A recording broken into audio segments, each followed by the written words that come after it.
So normally I don't get that crazy into politics, and this administration is kind of making it hard because every time I turn the news, something stupid happened.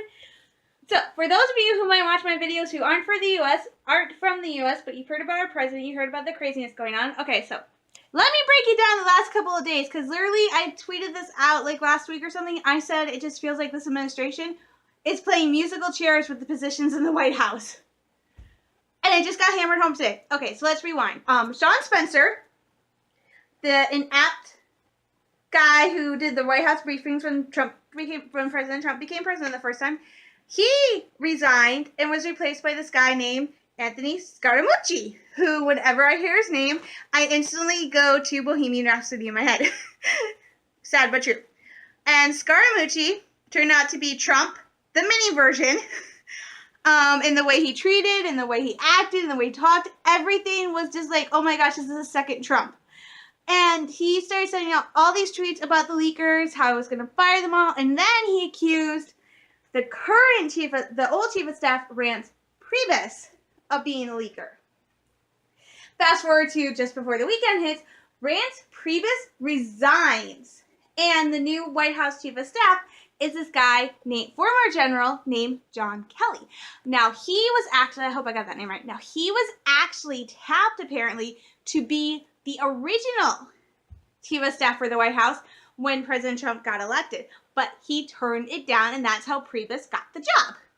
Well, now Priebus is gone, and Kelly has a job, which is apparently what they wanted originally, because being a former army man, he will bring order and stability to a chaotic government building. At least that's what they're hoping, praying, and crossing their fingers for. I don't think it will work. This is Trump, and he has so far not really listened to reason. I mean, it's like, I prayed for a couple times for him to have wisdom, and I'm wondering if it's working, but they're hoping that this guy will bring order and stability to the White House. Well, Trump says, and his supporters say, that by getting rid of Priebus and bringing in Kelly, he's hitting the reset button. And if you can see behind me, I have my news on, and there's a reason for that. My news on right now. He said he is hitting the 6-month reset button on his administration. So he wants to hit reset and have everything go better. I would believe that more if he still wasn't tweeting out these angry tweets like how he wants to see Obamacare implode, how he should take away all these subsidies and stuff. And that would really hurt people like me and some of my family members. So, yeah, that's not going to happen. Oh my gosh, there's Ivanka. I don't like her at all. Yeah, there's issues. But I just came out. I had fixed my hair. What did I go in the bathroom for? Well, I went to use the restroom really quickly, and I come back out. What is I going in there for? I think I was fixing my hair. Anyway, I go in, I come back out, and my brother's not into politics too. He knows, my brother has a set view, which is really cool, and he knows enough that he's more knowledgeable than I am, but he isn't really that into it. But I come out, and the next thing I hear is, I walk out and I hear, the mooch is out! And I'm like, what? And he's like, Scaramouche, he got pushed out. And I'm like, what do you mean? And right here, I turn on the headline. The headline on CNN is, Scaramucci out. New White House chief of staff wanted him removed. So, the new White House chief of staff, this former general, had the new head of the press, Scaramucci, who was basically Donald Trump Jr., like I said, well, not Jr., but like the new version of Donald Trump, removed him. This guy has been press secretary, like the official press secretary for I think less than a week. Just about a week, I think. I don't know. But he hasn't even been press secretary, and my brother says it's been like 10 days. So Scaramucci is out. I'm like, oh my God, this just hammers home to me my earlier statement last week or 2 weeks ago, what I said about them playing music, about the White House, this current administration playing musical chairs with the positions at the White House. I mean, literally, they got a new chief of staff, they got a new press guy, they got a new chief of staff, and now they need another new press guy. Maybe this guy will be good for the new chief of staff will be good. I hope so. But this just is boggling my mind. It's just one day. I would like to wake up and turn on the news and not have the headline being something about my president. I would really, really like that. I mean, it was kind of nice with Obama. Like 1 week, oh, this is what Obama did. Okay, that's great. The rest of the week was normal international news. It seems like every time I turn on my TV and I watch CNN or I turn on any news channel, it's about the White House administration. I don't need that. It just makes me feel uncomfortable. It makes me feel nervous about my leaders. And I'm laughing. I don't know why I'm laughing, but it's just insane. This is crazy. I have less political experience than anybody currently in the White House, and I feel like I could do a better job running the country. But I don't want to run the country. I think that's the difference. So it's just insane to me. And then I go to Yahoo, and the reason I go to Yahoo is they have a few articles I like to read, but not a lot, because a lot of it is stuff you don't believe in. And I don't believe in this article, but the headline caught my attention, and the summary caught my attention. And that according to sources, Republican sources, Vice President Pence is being prepped to become president. So currently, the vice president is getting his presidency ready for when they say inevitably Trump will be impeached and will no longer be president. I'm not sure. I don't believe that's true. I don't really think a sitting vice president would start prepping his presidency on the off shot that the current president will go bye-bye. But I saw that and went, oh, that's interesting. And then I go in to turn on CNN to see if it's true. And I go out in the hallway, and my brother comes back with this. Members of the RNC, that's the Republican National Committee or Convention, I forget what the C stands for. Members of the RNC are apparently being asked to keep any and all documents, information, anything they have to do with the 2016 presidential election. As my brother said, that is not good. Okay, that is seriously not good. And we still have Trump in the White House yelling at Sessions because Sessions recused himself. And we have the president getting mad at Mueller because Mueller's like, now we're getting closer and closer. And it's like, this is insane. And like I said, just once, I would like to turn on CNN and have the headlines be something other than what is going on in America. What is going on in the White House? I want a return to normalcy. I don't think I'm going to get that. And yes, in case you noticed, I have changed my room around because I printed out a picture today for the new Jedi Order because I know it's Legends, but it's one of my, oddly enough, the new Jedi Order is one of my favorite Star Wars series. Sad but true. It's very dark. It's very depressing, but it's one of my favorites. I love it so much. So that's why I now have a picture. And then I redid my Rebels, so it's so good. And I actually wasn't going to vlog today, and then this happened. Oh, and the most interesting thing about Scaramucci is his wife, who was 9 months pregnant, filed for divorce. And apparently she just had their kid, and he texted her congratulations. I'm like, what father does that? Even though you're divorced, it's your kid. Shouldn't you be there to see the kid when it's born? But, so, it's very interesting. They're going to do a White House briefing, and I'm getting ready to jump back on Old Republic, and I want to play Old Republic, but I kind of want to hear this briefing. I swear, it's like, I don't want to watch anything. I don't want to read anything that has to do with the current state of American politics, but it's like a car crash. I can't look away. I can't stop watching. Seriously, it's like, as my mom said, we're all part of a giant reality TV show now. Other countries are watching us for entertainment. That's sad. But anyway, on to non-related news. It is Monday. Tonight is Shadowhunters. We have like 3 episodes left, including tonight before the finale. And I was freaking out last week because 2 of my favorite relationship in Shadowhunters next to Jace and Clary is actually Mangus and Alec.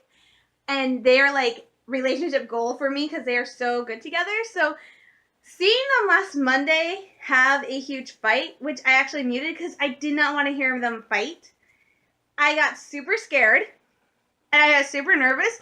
And seeing the trailer for this week where Mangus tells Alec that Mangus has some really hard decisions to make, but the problem is he can't make them because of Alec. I am absolutely petrified that Mangus is going to break up with Alec. like in the books, and I don't want that to happen because when it happened in the books, I was absolutely devastated. I don't want Mangus to break up with Alec, and I'm still waiting for Jason and Clary to get together. I'm like, no, please. I was literally last night at the end of the show going, please don't let Mangus and Alec break up. No, please don't let them break up, please. They're like the only stable couple left currently on Shadowhunters. And I don't want my heart to be broken, so that's on tonight, and then I made a mistake. I thought my church's car show was Friday and I'd have more time to prepare. No, my church's car show is actually Wednesday night, and currently it might get rained out, which is okay. But yesterday we had the church forum meeting, and our current pastor said maybe we would be able to help the church grow more instead of having this conversation about whether or not we should keep the church open if we got out there and did more missions. I'm all for it. I think it'd be cool, like they're talking about starting an after-school program for single moms, or opening like a cafe or something. I think it'd be awesome, do some mission work, get out there. It'd be really fun. Currently, the only Lutheran church in the area that really does stuff like that is Messiah Lutheran. They have like a food pantry, they had a coffee shop, they have a car place for if you're low income, you can go get your car fixed. They do all this stuff for the community. And it's really weird because that's not actually kind of a hallmark. Most Lutheran churches don't do that. So I'm all for doing mission work. I think it would be awesome. And a lot of people at my church are like, yeah, it's cool. We could do mission work. We could do this. We could do that. The problem is, and they highlighted that this last month, no members of the church actually want to be the ones doing the mission work. Most of the people in my church are 60 plus. So they're older. So the only people who are like into doing the mission work, it's like me, and then there's the two boys my age, but they have jobs, so it's like, it's hard. And then you have the older people who are like, yeah, let's do mission work. Oh, but we don't want to be the ones doing the mission work. I mean, they actually said it's like pulling teeth whenever we do an event, like the car show, just to get people to volunteer. I was told I had no choice when I came home and had no job. I had to do the car show. I had no choice, and I was even told what I was going to do. I always planned on volunteering with the car show, but I wanted an option. That's why I signed up when I said, okay, I'll volunteer, but I'm going to sign up for what I want to do, which is why I signed up to help my cousins register the cars. But it is like, they really have nobody planning on showing up. They were supposed to have like 12 people to register the cars. So 3 people, 3 shifts. The car shows from 5 to 8. There's only 3 of us signed up. My cousin Dennis, who's a regular member, his son, who's a member, and me. We're the only 3 who are signed up to go register the cars when they come in. That's it. And it's like, seriously? So, and they're planning to do all this stuff. Like, there's going to be 50-50. There's going to be music. There's going to be food. And it's like, oh. And the thing is we do this as a charity. We do it for is we raise money for the wounded. What is it? I can never remember. Fallen and Wounded Soldier Fund, which is nice. I like doing that. I like raising money for that because my family's sister is in the military. So I like doing that. But it's just hard. And the way the people acted yesterday and the way they talked and asked questions, to me it feels like so many of them have just given up and they're just ready to accept the fact that the church is going to close. I mean, I think at that point, that's what my mom has done. She used to be like me and love going to church. Now she's like, I understand she's tired, but now it's just like she doesn't even want to try. So I really feel like my mom and like some of the others have really kind of just given up hope on the church ever being open. And they actually had a good idea. I think it'd be good to join with Messiah. I have cousins who go to Messiah, so I think it would be fun. And we would still have our traditional service, but that would be fun. And then they also had this 3-point thing where it would be us and 2 other Lutheran churches. We would share the same pastor, and he'd come around like once a month to do a sermon at all the churches, and we just take turns. So that would be nice. But I don't know. I just feel like they're just not into it, which makes me sad. You know, there's this whole thing about millennials like me. We're not getting into church. We're not interested in stuff. And I'm like, I'm a millennial, and I still very much want to be involved with my faith. It's like a big part of who I am. It's the biggest part of who I am. It's the biggest part of my life. You know? And it's just like they don't want to make an effort to attract people like me. They just don't want to make an effort anymore. It's like, that makes it very sad for me, you know? Because it's just like, it just makes it really hard, especially when my one guy friend whom I'm thinking about, we both want to go out. We both want to try dating each other. I think we're getting closer. We're trying to make a hangout date where we just go and hang out and talk and see. He says there's a lot of preparation goes into going to church, which is kind of true, but at the same time for me it's a reset button. So I don't know. I don't want to convert. I like being Lutheran. It's part of who I am. It's who I've been my entire life. You know, my dad made the conscious decision that instead of splitting us between Lutheran and Church of God, or trying to get us to Church of God, to just go ahead and make us Lutheran. And so, I mean, my dad chose to let us go ahead and be Lutheran. He never tried to pressure us to join any other church. So I think I want to stay Lutheran. But the honest truth is if I want to keep going to church, I'm going to have to find a different church. And I don't want to give up my Lutheran roots. I'm very proud of my Lutheran roots. They're such a big part of who I am. So it makes me sad to think that there's all this issue in our church. So I do my best, but part of it is I'm so scared because there's so much. And I'm lucky I live here in America. And it's like, there's not a big persecution against Christians, but it's still there with like the LBGT and stuff. And and one of my things is I support LBGT, and yet I'm a Christian, and I don't understand. There are lots of Christians who support the LBGT community, and yet when something happens, like the bakery and stuff like that, everybody comes out against Christians. It's like, hi, I support LBGT too. But it's his choice, you know. There are certain things that I will never go for because they're against my beliefs. But that doesn't mean I believe in LBGT, the equal rights and stuff, but I don't believe in abortion. That's just not something I believe in. So I believe in like LBGT rights, but I don't believe in abortion. So it's just weird. I have a very interesting thought process, so. Anyway, let's get off the depressing stuff and on to happier news, which is Saturday is Star Wars Night at the Great Lakes Loons. Booyah! Apparently they are going to have 3 characters that I know of that they list on their website, which is Darth Vader, Luke, and Leia. And I'm like, yes! All 3. And then, but apparently, the meet and greet, like apparently you can only get pictures and stuff if you're 10 and under. I talked to a woman at work, and she's having her 14-year-old son pretend to be 10 years old so that his dad can go get pictures, can go do the meet and greet, because apparently the meet and greet is only for people 10 years old and under. And I'm like, you've got to be kidding me.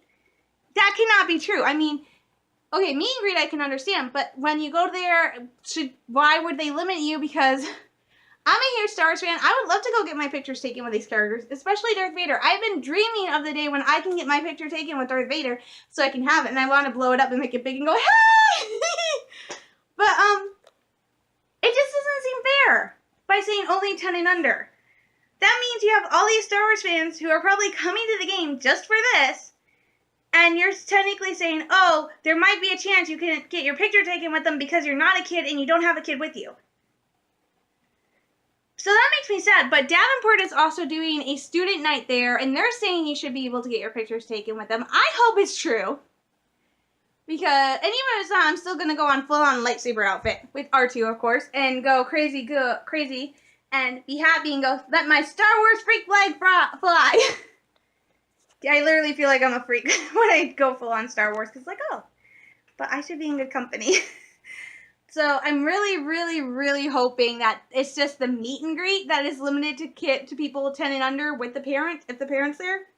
And I'm hoping that you actually can go and get the pictures taken even if you're not under 10. Because I'm obviously not under 10 or under, and I would love to get my pictures taken with Darth Vader, and especially Leia. I want my role model! So I'm really hopeful that I can get my picture taken with at least Vader, Leia, and maybe Luke. It'd be great if I could get all 3, but I'm definitely dragging my dad because I don't want a repeat of where I took my picture with the clone trooper and the Imperial officer, and they ended up being really bad selfies. So I'm crossing my fingers and hoping. So yeah. And then Sunday is church. And then next Monday is my first call for my job. So I'm getting nervous about that. I talked to my friend Donald from church, who actually works at the Target where I will be working at. And he says he's actually happy that I'm going to be the main merchandiser, it looks like, for them from now on. Because apparently all the past merchandisers they've had, the people they've come in, they've left huge messes behind. And he trusts me, so he's hoping that I will do a better job. I hope I do a better job too. I am completely nervous because my first job involves going to the back room and doing all this counting and stuff, and I only have 15 minutes to do it. So I have 15 minutes to straighten the display, clean the display, count the display, restock the display, and I am absolutely terrified and nervous that I'm going to screw this up big time. But I will do my best. That's all I can do. I can do my best, and if I make a mistake, I know what mistake I made, and I can learn and move forward. I think that's the whole point of do or do not. There is no try. I don't know. I'm still freaking confused by that statement. I think I know what it means, but I'm not 100% sure. It'd be really easy if I could have someone say, yes, that's what it means. I don't think I'm going to do that. So, I'm going to include a really cute clip at the end of this. I went for a walk this morning, and usually I see bunnies, which I love. I see little bunny frou-frous, and I see squirrels, and I saw a chipmunk today. And birds, like we have a whole flock of cardinals living out on Dillaway, the road I usually take. And I was coming home because I go to Dillaway, Campo, and there's Campau, or however you say it, and then there's a side street that takes me to Shade. I was walking down this street, and there's this house with a giant bush in front of it. Most of them have really fancy landscaping. It's that kind of neighborhood. And I saw this big black shape coming around the bush, and I'm like, oh, I don't know what it is. And it turns out to be a big, fluffy, black cat. And I love cats. And I love black cats. And my brother loves fluffy cats, so he was really happy. He wasn't walking with me, but I showed him pictures. And I'm like, oh, and I look, and I stop, and this cat just starts coming towards me, and I'm like, oh, please be a nice kitty. It was a very nice kitty. Apparently, I belong to the kitty now. Because the kitty decided to do that thing where it rubs my ankles, and I know that means that they're marking me. So I'm like, oh, hi. And the kitty was just, like, hanging out with me and stuff. And I'm, like, taking pictures because I thought it was a stray. I thought it was a cat that had gotten loose because it looked very well taken care of. There was a little stuff in its fur, but it looked very well taken care of. It was incredibly friendly. I accidentally filmed a clip of it, which is what I will insert after this. And I was taking pictures of it, and I'm looking at the kitty and being nice, and all of a sudden the kitty takes off across the yard. Turns out it belonged to the family that owns the house that I was where I was. The kitty had escaped, and its mom is standing on the porch with the phone in one hand up against her ear, calling the cat and going, I'm so sorry, I'm so sorry, I'm so sorry, I did not mean this, I'm so sorry, I am very sorry, I am so sorry. And I'm like, I had my headphones on, so I honestly couldn't talk to her because I had them on and I was listening to music, so I didn't really respond to her, but seriously, I'm so sorry, I'm so sorry, I'm so sorry. And I'm like, I wanted to take my headphones off and go, ma'am, it's okay. I love cats. I'm like pretty much a cat myself. I just want to eat, sleep, and play all day. That's all. That's my mentality. Eat, sleep, play, boom, done. And if you touch me the wrong way, I will claw your eyes out. So I was like, I just found it hysterical because I thought the cat was strange. She's freaking out that the cat is bothering me. The cat was not bothering me. I was enjoying it, okay? It was like, it was fun. It was awesome. So I saw a black cat and it just made my day. So I'm going to get going because I really want to try to play some more Old Republic because I'm finally on Hoth as a Jedi Consular, which means I'm getting Felix Russo. I'm so happy because I'm like, anyone can tell you, I'm a big romantic and Theron is like the worst relationship you can have because it's like, oh, we have something. No, we don't. So seeing Felix, I'm like, this is your romantic interest if you're a female. I'm like, ah! So I really want to get this done. Technically, I'm not supposed to be playing Old Republic today. Shh! Don't tell anybody. I might actually play some tonight after Shadowhunters. Shh! I'd be so bad. So I'm gonna get going because Old Republic is seriously calling my name. So I will talk to you guys later. Lots of love, hugs, and prayers from Michigan. Bye, guys.